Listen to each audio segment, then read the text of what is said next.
I will say the politics of it would be very, very different if a bunch of lawyers or bankers were crossing the Rio Grande.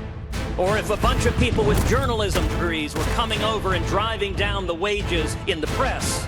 Then we would see stories about the economic calamity that is befalling our nation.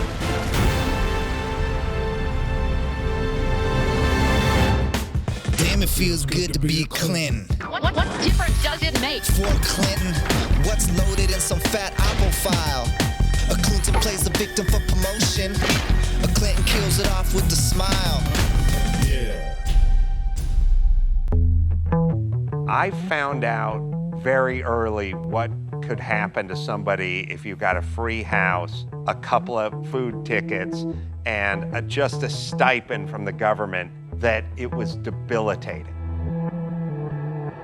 My mom was never forced to go out and take care of business, and I said to her once, sort of from the mouth of babes, why don't you just get a job? If you get a job, we'll have a car. We could have a nice car instead of a junker. We could get some furniture. And she said, if I get a job, I'll lose my welfare, meaning use your head, boy. I've built bridges between constituents in our community and elected officials that represent them, between different nationalities and races, and between political parties. Lawmakers should be working together to build a stronger, safer, more prosperous America. But your representative in Washington chooses self-promotion over service, conflict over constituents, resistance over assistance. Queens and the Bronx need someone who will create jobs instead of turning them away. Not even Elizabeth Warren has ever suggested legalizing all narcotics, including heroin. But Beto did. If Beto O'Rourke's positions are too extreme even for them, he's just too reckless for Texas. And now we turn to the story that literally stopped me in my tracks this morning. Perhaps the most extreme attack ads on the Affordable Care Act yet.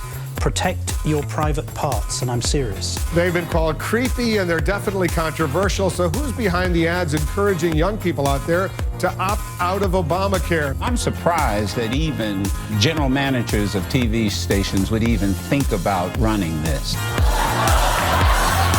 The president was fired up over an attack on his health care law. Some of the wealthiest men in America are funding a cynical ad campaign trying to convince young people not to buy health care at all.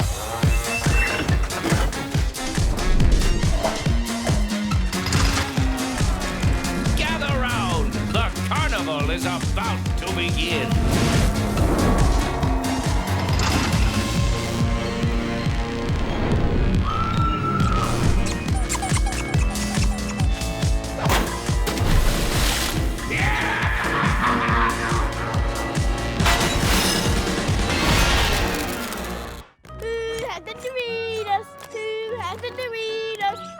You want one?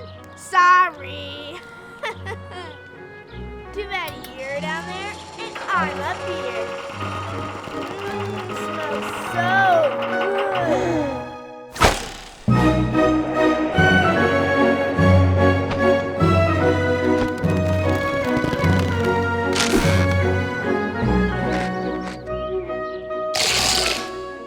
Sure, there's a little insanity out there, but there's also common sense, and it's more important than ever. And when you're in the arena, we'll have one more voice for statesmanship, for principles, and for common sense, no matter what happens in November. I want a leader who will fight for me and my family. From my home to my job, there's a lot depending on me. I know I can build a better life if we can finally get the economy on the right track. 5 things to know about bringing the Raiders to Las Vegas. 1. The stadium will be awesome.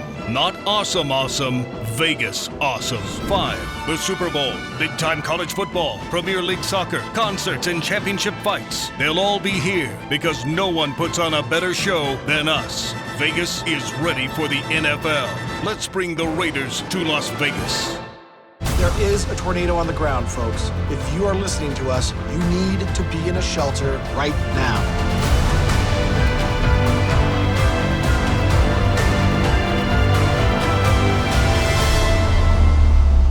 We've noticed a downward trend in that rotational signature, so that seems to be some better news.